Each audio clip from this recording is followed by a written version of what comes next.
Bonjour, dans ce tuto, je vais vous expliquer comment réaliser la pose d'un biais, que ce soit sur un vêtement ou sur une pochette, d'une façon très simple qui va vous permettre de faire de belles finitions.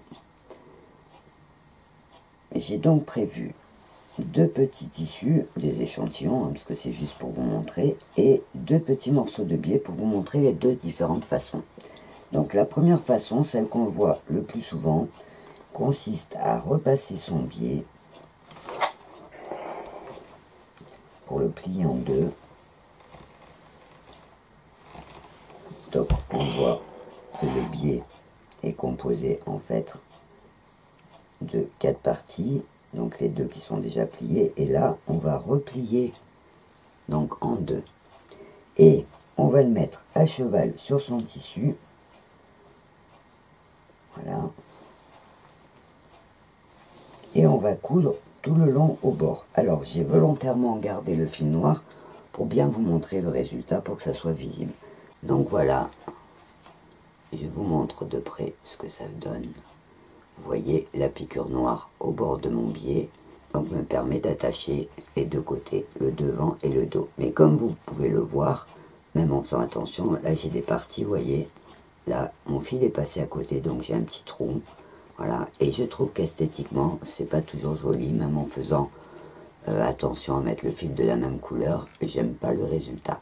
Donc moi, je vais vous montrer une autre façon de procéder, donc, qui est beaucoup plus simple, en plus quand on débute. Donc en fait, j'ouvre une partie de mon biais, donc vous voyez, il y a les deux côtés. Donc j'ouvre un côté, je vais le poser au bord de mon tissu, et je vais piquer dans la pliure de mon biais. Donc je vous montre, sur l'endroit de mon tissu, je pose mon biais ouvert et je pique dans la pliure. Donc j'ai ouvert mon biais, vous voyez. Là, il y a la partie qui reste fermée. Là, j'ai ouvert et j'ai piqué à l'intérieur. Donc je vais découper la petite partie du tissu qui dépasse pour avoir vraiment la largeur de mon biais seulement.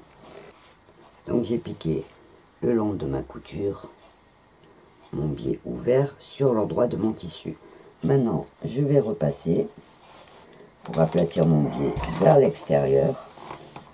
Et là, je retourne mon tissu et hop, je plie mon biais vers l'intérieur.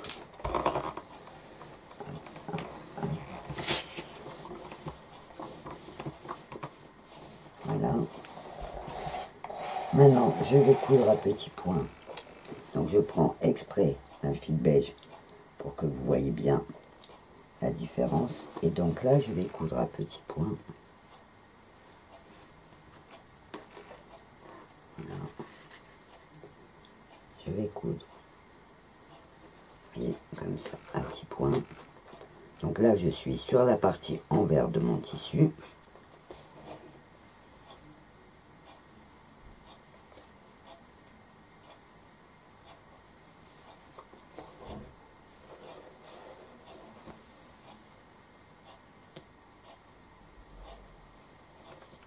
Je vous montre sur l'endroit.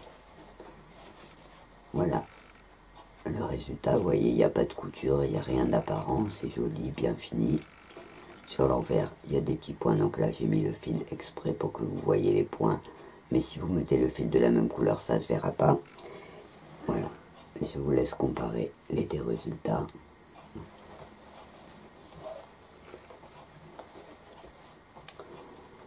Donc, dans la pose traditionnelle, on voit la couture, vous voyez, de près. Donc là, évidemment, j'ai mis un fil noir. Normalement, il faudrait mettre un fil vert, mais vous voyez que c'est pas évident de piquer bien droit, surtout quand on débute. Et sur l'envers, j'ai raté des endroits.